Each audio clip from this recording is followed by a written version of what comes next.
I thank the representative of Bahrain for the statement, and now give the floor to the representative of the Russian Federation. Mr. President, we'd like to thank the Secretary General for his briefing. First of all, I wish to express our firm rejection of the fact that the presidency today the meeting today is taking place under the agenda item, the situation in the Middle East. We wish to recall that Russia and China requested that it be held under the agenda item, threats to international peace and security. That request was also contained in the relevant letter of the Iranian colleagues. The aggression that Iran has been subjected to today threatens to lead to escalation in an already escalated region, and it could go far beyond its borders.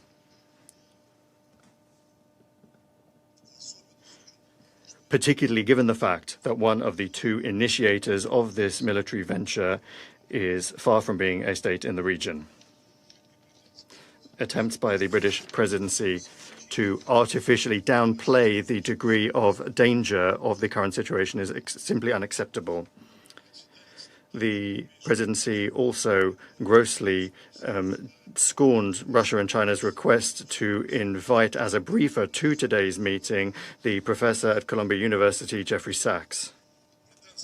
The British colleagues do everything they can to assert the importance of inviting representatives of civil society to Security Council meetings.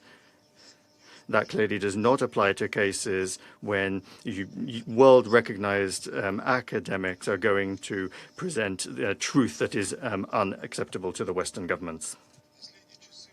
In recent hours, we have witnessed a further extremely dangerous ratcheting up of escalation in the Middle East. Early in the morning of the 28th of February, the United States and Israel began launching massive military strikes on the territory of Iran. It was declared that one of the aims of the attacks one of the targets were the senior political leadership of the country and also civilian nuclear facilities. In real time, we are getting reports from the Iranian authorities about casualties, including among the civilian population. More than 200 people have died in 24 provinces of the country. We were particularly aggrieved to learn of the strike on a girls' school in Minab, where it is reported that 85 children were killed. We sincerely express our sincere condolences to the family and loved ones of the victims, and we wish a swift recovery to the injured. Our country will do everything necessary to ensure the security and safety of Russian citizens that are on the territory of the Islamic Republic of Iran. Mr. President, Washington and West Jerusalem's actions are nothing other than yet another unprovoked act of armed aggression against a sovereign and independent UN member state in violation of the Charter of the organization and of the fundamental principles of international law. They are openly aimed at further interfering in the internal affairs of Iran and at destroying a state that has found disfavor with the West. The US and Israel's irresponsible step, reckless step, as we warned previously, has already led to a sharp escalation of the situation across the region. Bahrain, Jordan, Qatar, Kuwait, the United Arab Emirates, and Syria and Saudi Arabia have all been affected. And those countries that have repeatedly said to their American partners that they don't need this escalation in the Middle East. Moreover, the US and Israel military operation has been a betrayal of diplomacy.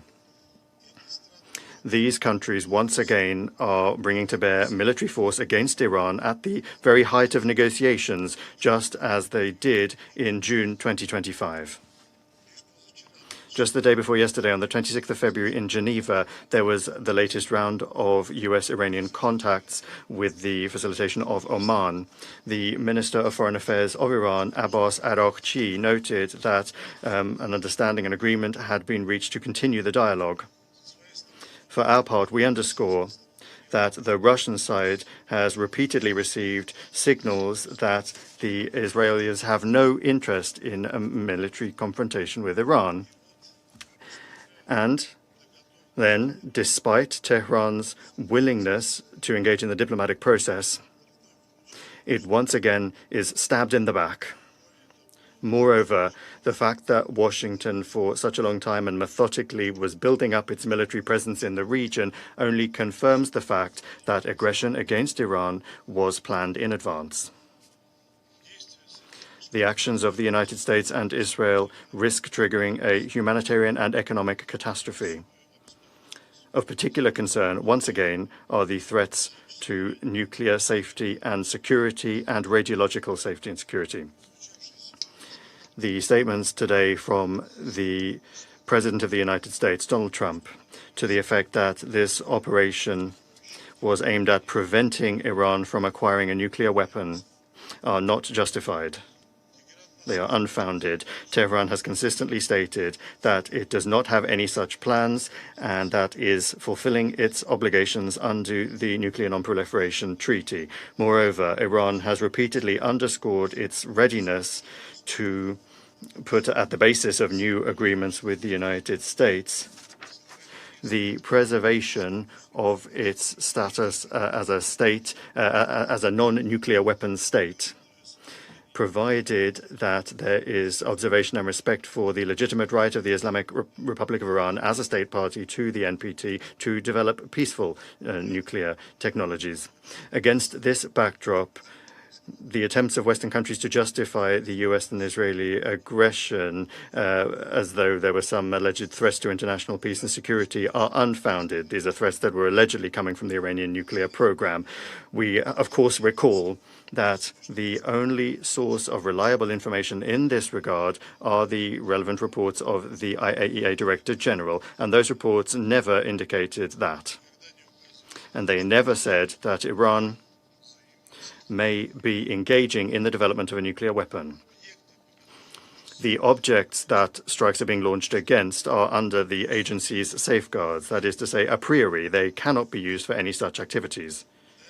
Against this backdrop, we expect that the IAEA Director General, Rafael Grossi, will provide unambiguous assessments and will condemn this latest undermining of the NPT's authority and undermining of the global regime for the non-proliferation by the USA and Israel. Nuclear energy objects, including the Bushehr nuclear power plant, cannot in any circumstances be the target of strikes by armed forces. That is unacceptable. Mr. President, we note that today's events were the latest phase of consistent escalatory steps around Iran by Western countries. That includes the US-Israeli strikes on the country's territory in June 2025 and the US's open interference and the open interference by US allies in the domestic political situation in Iran in January of this year. We also remember the failed attempts by the United Kingdom, France, and Germany to trigger the mechanism to restore the effect of Security Council anti-Iran resolutions, the so-called snapback mechanism. However, that did not happen. Russia and a number of other UN member states repeatedly and in detail explained the reasons why the United Kingdom, France, and Germany did not have the right to invoke that mechanism.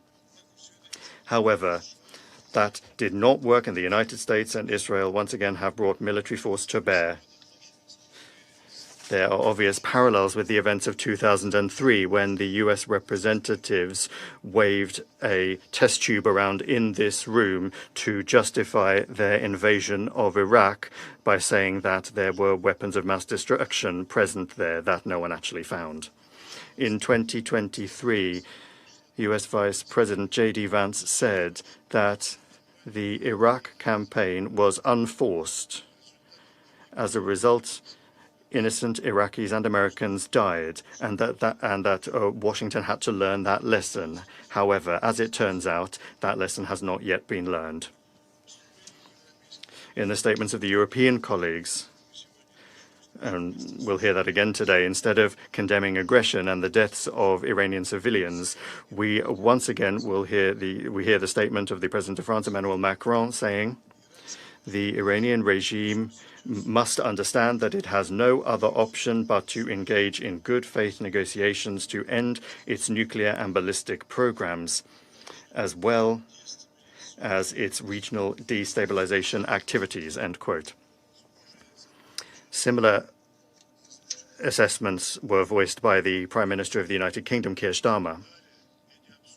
These absurd statements were then backed up by a joint statement of the leaders of the United Kingdom, France, and Germany, condemning only Iran's strikes on the countries in the region. Colleagues, just think for a moment. This sort of reaction is coming at a time when Iran has been subject to armed attack, to military attack at the peak of an active negotiating process. The hypocrisy of our European colleagues knows no borders. These aren't even double standards. It's a parallel reality, the other side of the looking glass. In the English language, there's an ideal term to describe the situation: victim blaming. One gets the impression that London, Paris, and Berlin are living within illusions that they have created for themselves and are broadcasting to the world. However, attempts to mislead the international community are doomed to fail. Any common-sense person will fully well understand who is responsible, who bears responsibility for this latest uncontrolled escalation. Mr. President, we demand that the United States and Israel immediately cease their aggressive actions. An alternative to resolving the Iranian subject, including its nuclear component, the alternative to peaceful and diplomatic means simply does not exist, and it never has. We insist on the immediate resumption of political and diplomatic settlement efforts and the pursuit of solutions based on international law, mutual respect, and a balance of interests. Russia unchangingly stands ready to provide all necessary assistance for that work. Thank you. I thank the representative of the Russian Federation for the statement, and I give the floor to the representative of China. Thank you, President. I thank Secretary General Guterres for his briefing and support his call for de-escalation and return to diplomatic negotiations. Today, the United States and Israel brazenly launched military strikes against targets inside Iran, causing a sudden escalation of regional tensions. China is deeply concerned about this development. China consistently advocates that all parties should abide by the purposes and principles of the UN Charter and opposes and condemns the use or threat of force in international relations. China stresses that the sovereignty, security, and territorial integrity of Iran and other regional countries must be respected. China is deeply saddened by the large number of civilian casualties caused by the conflict. At all times, the red line for protecting civilians in armed conflict must not be crossed, and the indiscriminate use of force is unacceptable. China calls on all parties to fulfill their obligations under international law, including international humanitarian law, effectively ensure the safety of civilians and avoid attacks on civilian facilities. The use of force is not the right way to settle international disputes. It only intensifies hatred and confrontation. The escalation and spillover of tensions in the Middle East serves no one's interests. Dialogue and negotiations are the only way to resolve differences. China calls on an immediate cessation of military actions to prevent further cycles of escalation. The military strikes occurred at a time when the US and Iran were engaged in diplomatic negotiations, which is shocking.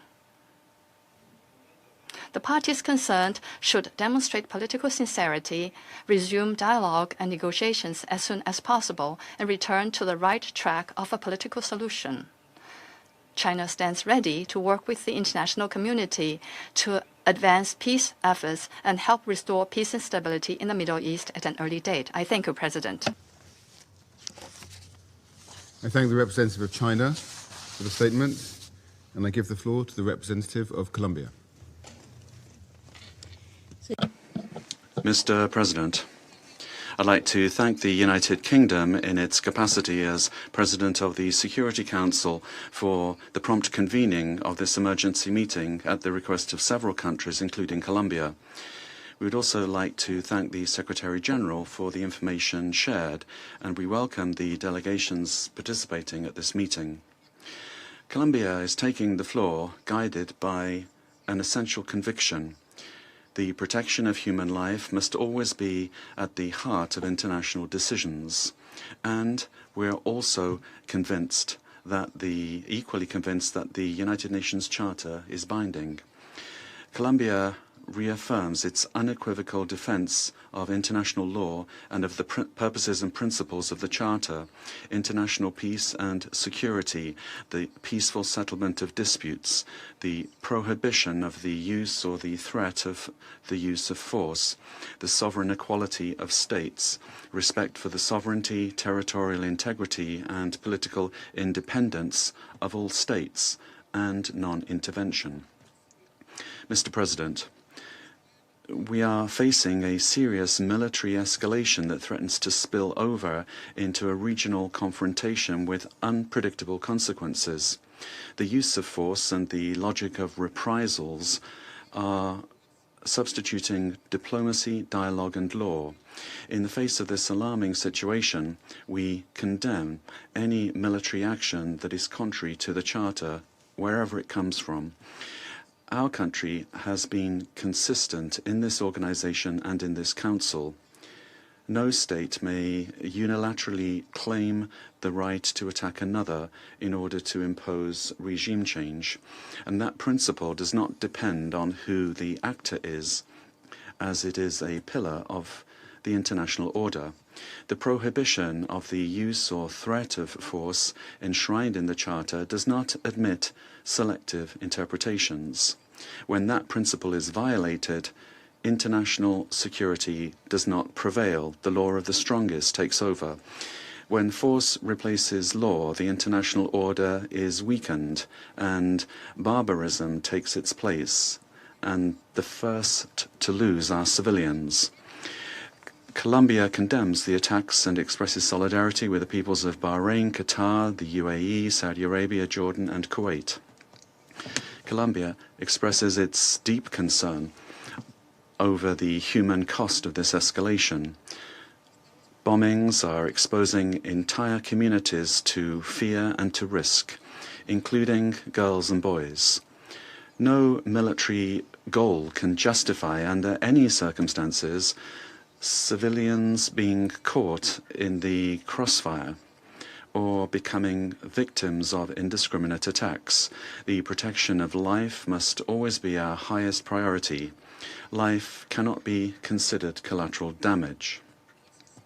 In this regard, we strongly condemn reported attacks against civilians and against civilian objects. This is in clear violation of international humanitarian law, particularly the principle of distinction, and we urge the immediate cessation of hostilities. Strict respect for international law and international humanitarian law is not optional. The protection of the civilian population is a legal and moral obligation. Mr. President, for these reasons, Colombia prioritizes dialogue and the peaceful settlement of disputes. Not because we are naive, but on the basis of our experience. Because we know that war does not resolve conflicts. On the contrary, it worsens them, it makes them more cruel, perpetuates them, and passes them on to future generations. Defending international law does not mean ignoring reality. Iran has international obligations that it must fully comply with, particularly in the nuclear and human rights fields. With regard to Iran's nuclear program, full effective and transparent cooperation with the International Atomic Energy Agency is essential. Therefore, we call on Iran to return to the path of dialogue and negotiations in good faith, with a view to guaranteeing unrestricted access to nuclear facilities subject to monitoring and verification, and to resolving outstanding safeguards issues under the Treaty on the Non-Proliferation of Nuclear Weapons. Colombia reaffirms the universal goal of general and complete nuclear disarmament, and in that context we insist that Iran's nuclear program must be maintained exclusively for peaceful purposes in compliance with its international obligations. Collective security is not built with more weapons, but with more guarantees. Likewise, we join the urgent call of the IAEA for the parties to exercise restraint in the use of force, particularly against nuclear facilities, taking into account the enormous risks that such actions represent.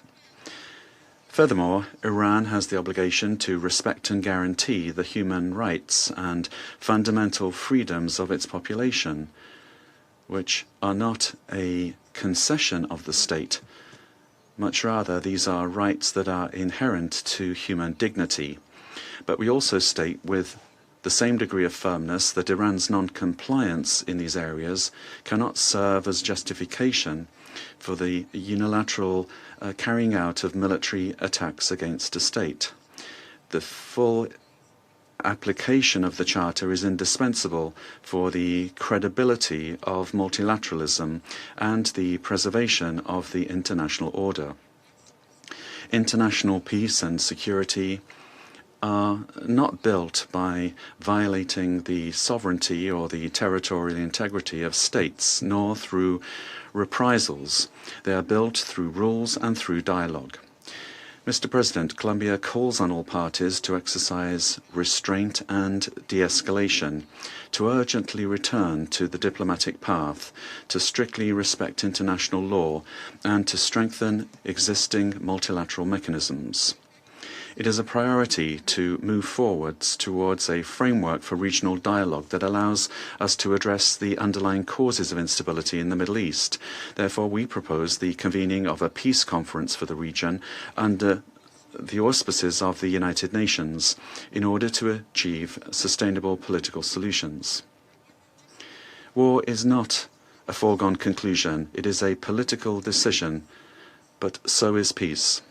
Today, the true responsibility of the international community and of this Council is to choose it, assuming with historical responsibility its primary mandate to preserve international peace and security.